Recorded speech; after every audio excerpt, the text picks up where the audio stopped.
Halo Genjoter, selamat datang kembali di channel ini. Dimanapun kalian berada, saya harap kalian masih bisa tetap santuy. Oke, pada video kali ini, saya akan merangkum sebuah film yang berjudul Halamvo. Film ini menceritakan seorang anak introvert yang mempunyai seorang ibu tiri dan bermantap-mantap dengannya. Nah, bagaimana kisah mereka selanjutnya? Oke lah, daripada kebanyakan dengar ocehan saya, mending langsung saja yuk kita ke alur ceritanya. You're a superhero. Awal film memperlihatkan seorang anak introvert yang bernama Halam. Dia mempunyai sifat pendiam setelah ibunya meninggal. Halam kini tinggal bersama ayahnya yang bernama Julius. Dan di sampingnya adalah istri baru Julius yang bernama Verity, yang dia nikahi tidak lama setelah istrinya meninggal. Hal itulah yang membuat Halam semakin merindukan ibunya. Satu-satunya orang yang dapat mengusir rasa sepinya adalah kakak perempuannya yang bernama Lucy. Halam juga menghabiskan sebagian waktunya di sebuah pohon rumah yang dia bangun bersama almarhumah ibunya dulu. Nggak jauh dari depan pohon tersebut, terdapat sebuah danau yang penuh kenangan bersama mendiang ibu. Tepi danau itu juga lah yang sering dipakai remaja setempat nggak bermodal untuk melakukan pergenjotan. Karena tidak mau kenangannya dirusak, Halam pun sering menakuti pasangan Wiwi itu untuk mengusirnya. Suatu malam saat keluarga ini makan bersama, Halam benar-benar memperlihatkan kalau dirinya tidak suka ibu tirinya itu. Namun inti dari makan malam ini adalah sebuah perayaan, karena si Lucy akan merantau ke esok harinya untuk melanjutkan kuliahnya. Halam pun cuma bisa bersedih, karena satu-satunya orang yang paling dekat dengannya kini akan pergi. Namun dirinya tidak bisa berbuat apa-apa. Yang bisa dia lakukan adalah datang ke rumah pohonnya sambil menatap foto sang ibu dan berharap ibunya akan datang ke sisinya. Besoknya sang kakak pun akan berangkat, namun Halam sengaja tidak keluar dari rumah pohonnya karena merasa sangat berat untuk mengucapkan salam perpisahan dengan Lucy. Lucy yang terus mencari adiknya tersebut terpaksa harus berangkat karena takut ketinggalan pesawat. Halam yang sudah mulai berubah pikiran mencoba untuk mengucapkan salam perpisahan. Namun sayangnya si kakak sudah terlanjur jauh dan tak terkejar lagi. Lalu saat makan siang, ayah dan ibu tirinya Halam pun merencanakan kepergiannya juga. Namun di sini Halam menolaknya dengan keras karena dia tahu itu hanyalah akal-akalan ibu tirinya doang. Selesai makan, sang ayah pun mengajak Halam jalan-jalan sambil mengobrol. Di sini ayahnya memberitahukan kalau dirinya tidak suka punya anak yang hobinya sujon. Halam lalu membantah dan mengatakan kalau kematian ibunya itu benar-benar sangat menjanggalkan. Dia yakin kalau Verity ada andil dalam kejadian itu, karena perahu yang dipakai ibunya tiba-tiba bolong, seakan ada orang yang niat dan sengaja mencelakainya. Keesok harinya, Verity pun mendatangi Halam di rumah pohonnya. Di sana Verity membaca buku harian Halam, dan ternyata dari buku hariannya itu, ternyata banyak menuliskan kekaguman Halam terhadap ibu tirinya itu. Halam menjadi marah kepada Verity, tapi secara tiba-tiba Verity malah menggoda Halam, sampai akhirnya pergenjotan antara Halam dan ibu tirinya ini pun terjadi. Singkatnya, setelah melakukan enak-enak, Verity lalu meminta Halam untuk segera pergi ke kota, agar kejadian yang baru mereka lakukan itu tidak diketahui oleh sang ayah. Dengan polosnya, karena sudah dapat jatah mantap-mantap, Halam pun terpaksa harus berangkat ke kota. Halam yang pergi tempat tujuan yang jelas itu pun malah jadi luntang-lantung di kota. Dan hal itu pun dicurigai oleh polisi, hingga membuat dirinya dikejar-kejar.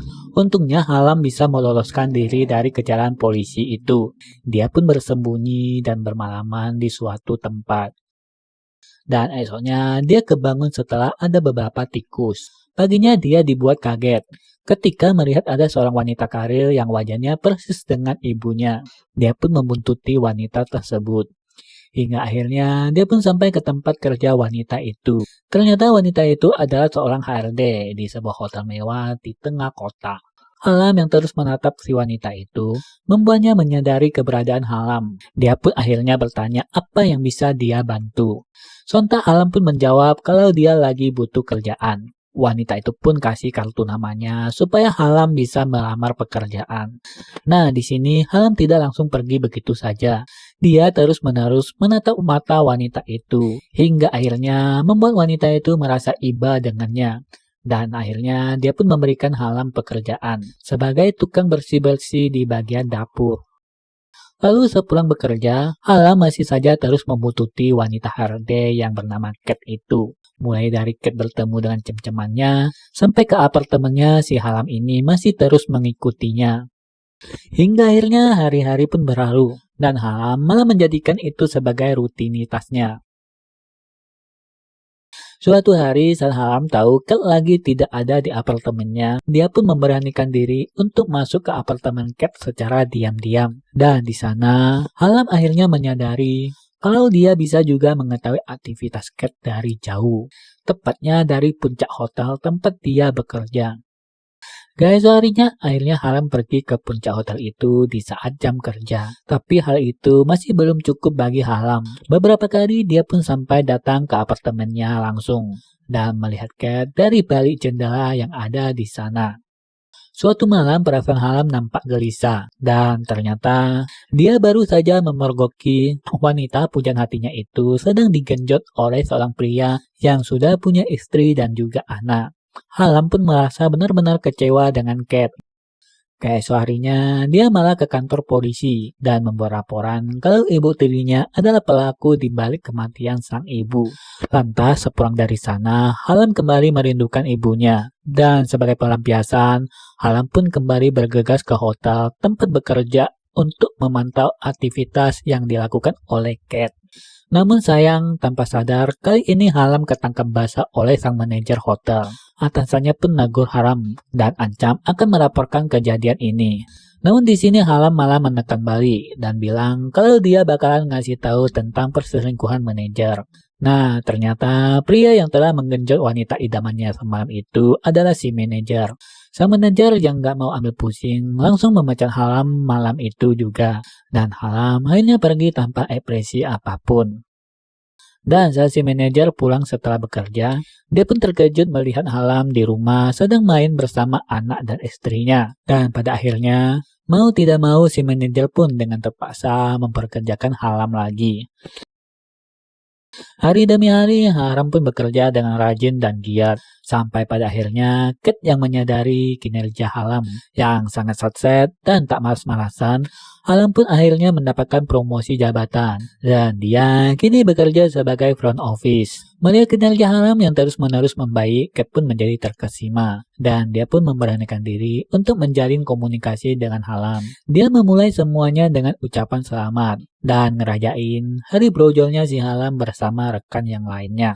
Singkatnya, saat di bar hanya sisa mereka berdua, Cat yang berpengalaman pun langsung mengajakin Halam untuk mampir ke apartemennya dengan maksud pingin enak-enak berduaan. Namun saat Cat sudah mulai menggoda, Halam yang masih cupu ini malah menolak dan hanya mau dikolonin tidur biasa saja. Please don't touch me.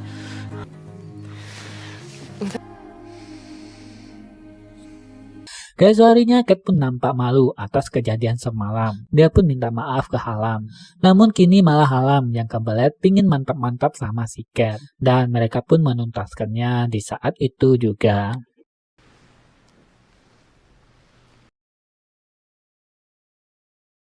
Lalu setelah kejadian itu, Halam pun menjadi semakin giat lagi untuk bekerja. Karena dia punya penyemangat di tempat kerjanya, sekaligus mantap-mantap di ranjang. Suatu hari Halam yang lagi kerja pun dipanggil oleh temannya karena orang tua Halam katanya datang ke sana. Di sana ayahnya Halam berniat untuk menjual rumahnya dengan alasan adanya proyek yang bagus. Namun usut punya usut, Halam akhirnya tahu kalau maksud sebenarnya ayahnya menjual rumah itu karena terlilit utang. Halam pun menjadi semakin kecewa kepada ayahnya karena rumah tersebut peninggalan ibu kandungnya. Halam berpikir kalau ayahnya kelilit utang karena ulah si Verity. Dan akhirnya saat malam harinya Halam pun diam-diam kembali ke rumah dan berniat melakukan hal yang sama seperti apa yang telah terjadi pada ibunya ke Verity. Namun ketika Verity sudah dibuang ke dalam danau, dia akhirnya tersadar. Dan dia jadi membatalkan niatnya saat itu juga. Dia lalu dihampiri oleh ayahnya dan ngasih tahu kronologi yang sebenarnya. Yang mana ternyata tidak ada sangkut pautnya sama si Verity. Dari sini Halam akhirnya mengerti dan dia kembali lagi ke kota untuk menjalani hubungan serius dengan Kate. Namun sayangnya ketika dia sampai di depan apartemen Kate di sini ternyata sudah tobat dan Halam tidak diizinin masuk ke apartemennya. Kate lalu mengatakan kalau Halam masih terlalu muda untuknya. Halam punya masa depan yang baik kalau dia terus mempertahankan kinerjanya. Dia juga ingin Halam bisa menemukan pendamping yang seumuran dan bisa mensupportnya. Lalu Halam pun meninggalkan tempat itu dengan senyum kegembiraan. Dan film pun habis. Oke, begitulah alur cerita film yang kita review kali ini. Semoga kalian bisa menikmatinya. Jangan lupa bantu subscribe channel ini. Sampai jumpa dan bye.